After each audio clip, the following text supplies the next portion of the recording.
The American dream does not come to those who fall asleep. The American dream.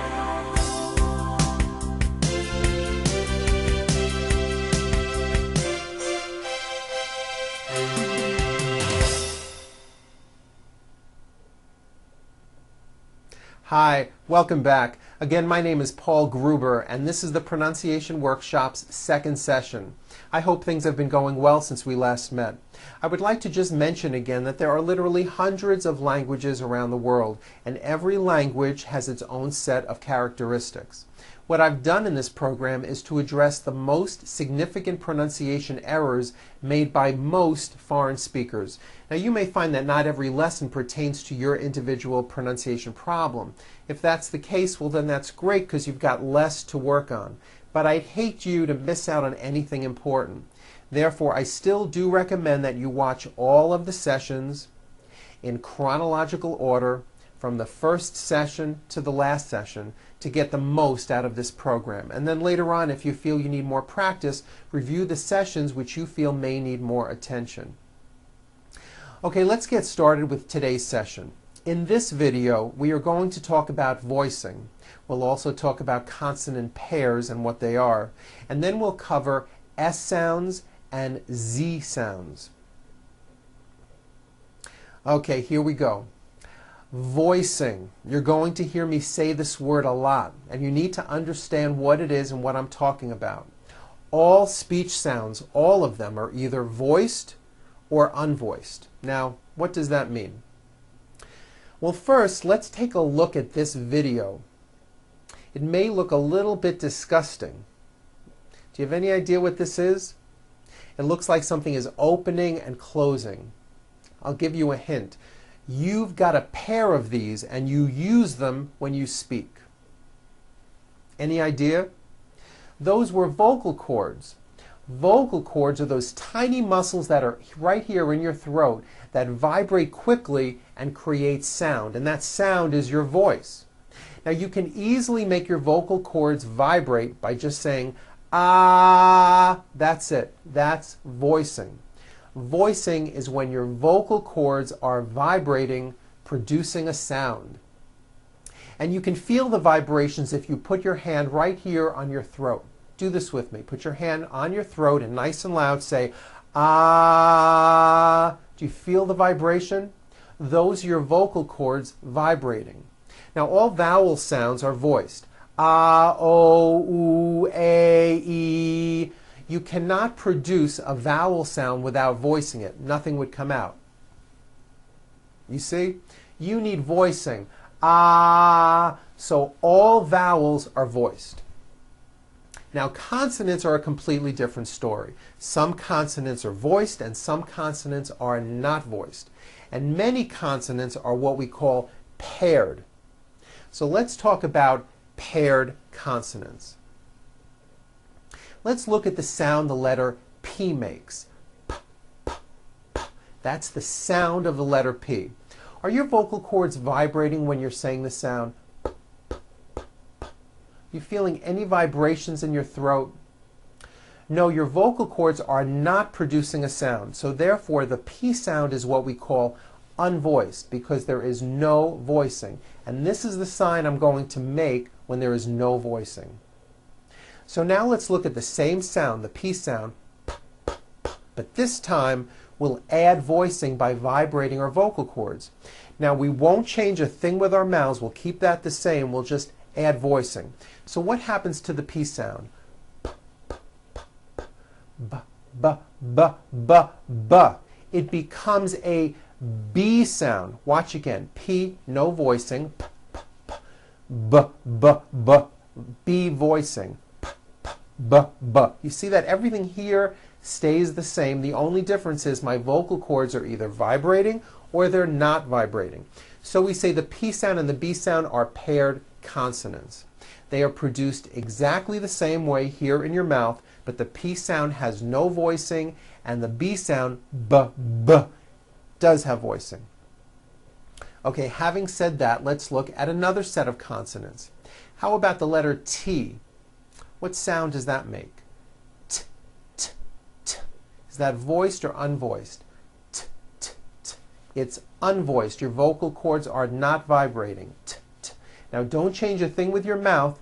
Just take the same sound and add voicing. What does that T sound become? T, t, d, d, d, d. Becomes a D sound. D, d, d. So we say that the T sound, t, t, and the D sound, d, d, are also paired consonants. Okay, now let's look at the F sound, where you're biting down on your lower lip. Is that a voiced sound or an unvoiced sound? It's unvoiced. Your vocal cords are not vibrating. Now, same sound, but this time we add voicing. V. It becomes a V. You see that? F, no voicing, V voicing. So the F and the V are also paired consonants. There are many more consonants that are paired, and we'll get to those at another time. But for now, I'm going to mention just one more. The S consonant, made with air going through your front teeth. S. Any voicing going on with the sound? S. No, the S sound is unvoiced. S. Now what would be, if you didn't change a thing, you just added voicing? What would the S sound become? S. Z. It would become a Z sound. Z. So S has no voicing. S. Z has voicing. Z. So we say the S sound and the Z sound are also paired consonants. And this brings us to what I'd like to cover today. S sounds, S, Z sounds, Z, and how they work in terms of word endings. I find that most people who learn English as a second language do not use the proper voicing on S and Z endings. And what happens is it can cause your speech to sound unclear and sometimes may cause you to be misunderstood. I'm going to show you 3 easy rules that will help you pronounce many of these words correctly. This first rule is easy, and this one I know you probably do already. Rule number 1.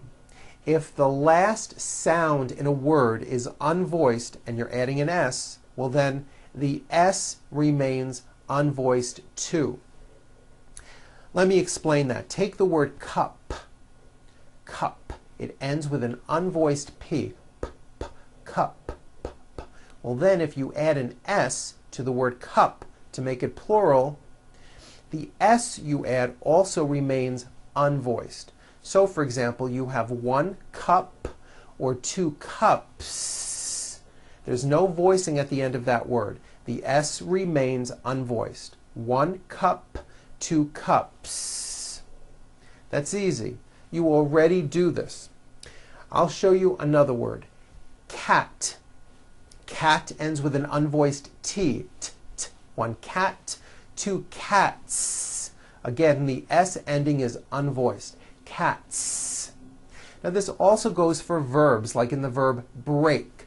I break. Break ends with an unvoiced K sound. K, k. There's no voicing on that K.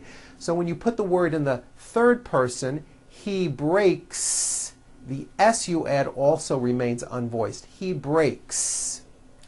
I stop ends with an unvoiced P. P, p. I stop. He stops. Unvoiced S. Stops. Now, as I said, you already follow this rule, and there really isn't anything new to know. But on rule number 2, now this one you probably do not do, so pay close attention to this rule. When adding an S to a word to make it plural, if a word ends with any of these sounds, S, Z, Sh, Ch, or J, as in judge, and don't worry, you really don't need to memorize this. It will become automatic. When you add an S ending, this time we always add the ending is with a voiced Z. Is. It doesn't matter that it's spelled with an S. It's never is, unvoiced, never. It's always is with a voiced Z. Okay, do this with me. Put your hand on your throat because I want you to feel the vibration in your neck and say is. Feel that right here. Is. Okay, so let's look at the word page, for example, which ends in a voiced sound. One page becomes two pages with that voiced Z. Two pages. It's not two pages, unvoiced, no. It's two pages with a voiced Z. Even though you spell the word like this, in American English you pronounce the word like this. Pages. You're probably saying, I never knew that. See what you're learning from me? Okay, let's look at another word. In the word bus, for example, bus ends with an S sound. S, bus. So if you make it plural, you're going to add the ending is with a voiced Z. So we've got one bus or two buses. Buses. Two buses. The last sound you hear is that voiced Z. Buses. Next one, lunch. Lunch ends with a CH sound. Ch. So we've got one lunch or two lunch is. Lunches. Very good. Let's do some verbs. Raise, meaning like to raise my hand. Now this word is a bit unusual because even though it is spelled with an S, it's pronounced with a voiced Z. Raise. So we say I raise with a voiced Z ending, and he raises. Raises. He raises his hand. It's voiced. Next one, brush, like to brush my teeth. I brush. He brushes. Brushes. It's a voiced ending. Push. I push. He pushes. He pushes. Very good. By voicing these endings, your speech will become clearer, sharper, and cleaner. Most likely you haven't noticed that American English is spoken this way, but now that I've pointed it out, listen for it when you hear people speak. To an American listener, this makes a very big difference. Okay, here comes the third rule. This one's easy. If a word ends with a vowel sound, all you do is add a voiced Z. It's simple. Let's look at the word tree.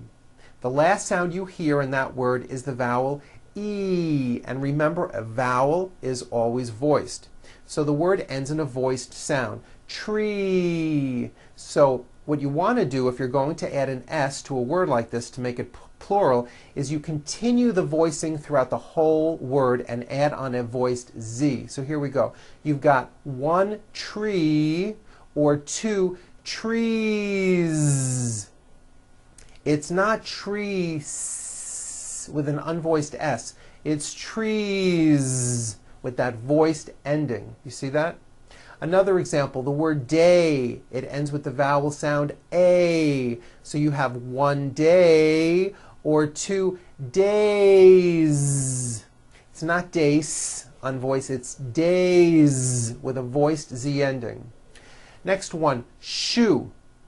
One shoe, two shoes. Next is the verb fly, which ends in the vowel sound I. So you've got I fly, he flies. Keep that ending voiced. Flies. The last sound you hear in the word game is the M sound, which is a voiced consonant. So because of that, when you add an S, the S should also be voiced. One game, two games. Games. Now the word head ends with a voiced D, d, d. So we've got one head or two heads. Heads. It's voiced. Two heads. Very good. Next word, train, ends with a voiced N. See that? So you've got one train or two trains. Two trains with a voiced Z ending. Song ends with a voiced NG sound. So if you make it plural, don't forget to add a voiced Z ending. You've got one song or two songs. Two songs.